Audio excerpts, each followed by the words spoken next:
मित्रांनो नमस्कार. नेहमीप्रमाणेच कायदेशीर माहिती देणारे माझे यूट्यूब चॅनलमध्ये तुमचं स्वागत आहे.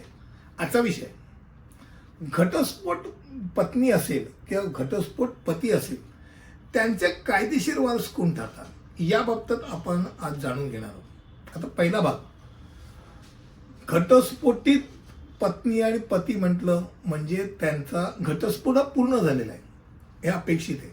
आणि अशा वेळेला समजा धरून चला की नवरा किंवा ती जी बाई आहे दोघांपैकी कोणतरी एक वारलं. अशा वेळेला जो वारतो त्याचा वारस कोण? म्हणजे पत्नी वारली असेल तर पती जो घटस्फोटित आहे तिच्यापासून वेगळा झालाय कायदेशीररित्या, तो परत तिच्या प्रॉपर्टीवर क्लेम करू शकतो का? तर नाही.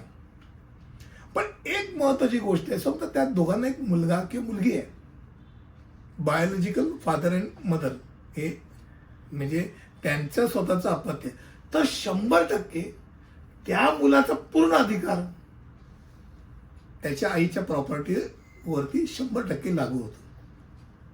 त्याचा अधिकार त्याच्या आईच्याच नाही बाबांच्या याच्यावरती पण लागू होतो. अँसेस्ट्रल प्रॉपर्टीमध्ये सुद्धा त्याचा अधिकार राहतो.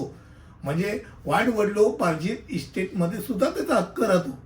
कारण आई वडिलांनी त्यांच्या इच्छेनुसार डिवोर्स दिलाय हो, पण त्याचं नातं त्याच्या आजीशी आणि आजोबाशी नातं वेगळं होऊच शकत नाही, रक्ताचं नातं, त्यामुळे ते राहणार.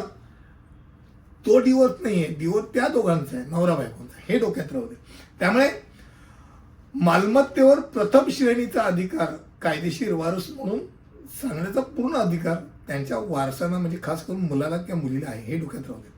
आता घटस्फोटानंतर एक पत्नीने घटस्फोट घेतलाय तर तिच्या सासू सासऱ्यांच्या मालमत्तेवरती ती दावा ठोकू शकते का?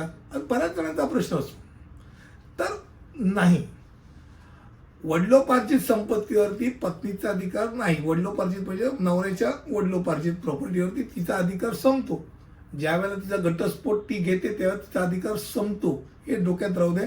आणि एक गोष्ट आहे की समजा धरून चला की ती जॉईंट ओनर आहे. बऱ्याच वेळा असं होतं की फ्लॅट नवरा बायको दोघांच्या नावे घेतला जातो आणि त्यांच्यात घटस्फोटाचा दावा दाखल झाला. आणि अशा वेळेला तो जो फ्लॅट आहे, घटस्फोट जरी झाला तरी जिथपर्यंत ते मालमत्ता आहे ती मालमत्ता संयुक्तरित्या ती मालक असेल तर किंवा ते खरेदी तिचं योगदान असेल, ती सिद्ध करू शकत असेल तर तिचं त्यात अधिकार राहतो, हे डोक्यात राहू दे. आता जाता जाता एक गोष्ट नक्कीच महत्वाची ती सांगतो, ज्यांचा घटस्फोटाचा भाग चालू असेल म्हणजे घटस्फोट नाही झाला आणि जर त्यांनी विल केलं नाही, इच्छापत्र केलं नाही आणि असं प्रलंबित घटस्फोट प्रकरण असताना माणूस गेला, अशा वेळेला काय? हा यक्ष प्रश्न. तर विल केलं असेल तर विल प्रमाणे त्याची स्वमिळकतीची प्रॉपर्टी याची ती विल प्रमाणे जाणार. पण जर विल बनवलं नसेल तर ती घटस्फोटाचं जिथपर्यंत घटस्फोटचा आदेश येत नाही तिथपर्यंत ती पत्नीच आहे. तिचा त्याच्या नवऱ्याच्या प्रॉपर्टीवरती तेवढाच अधिकार आहे जेवढा त्याच्या आई वडिलांचा आहे किंवा त्याच्या मुलीचा आहे, तेवढाच अधिकार त्याच्या पत्नीचा, एवढं डोक्यात राहू द्या. त्यामुळे विल बनवायला विसरायचं नाही अशा वेळेला, हे डोक्यात राहू द्या. बाकी नेहमीप्रमाणेच पुढील विषयावरती असंच काहीतरी रंजक माहिती घेऊन येईल. तिथपर्यंत इथेच थांबतो. धन्यवाद.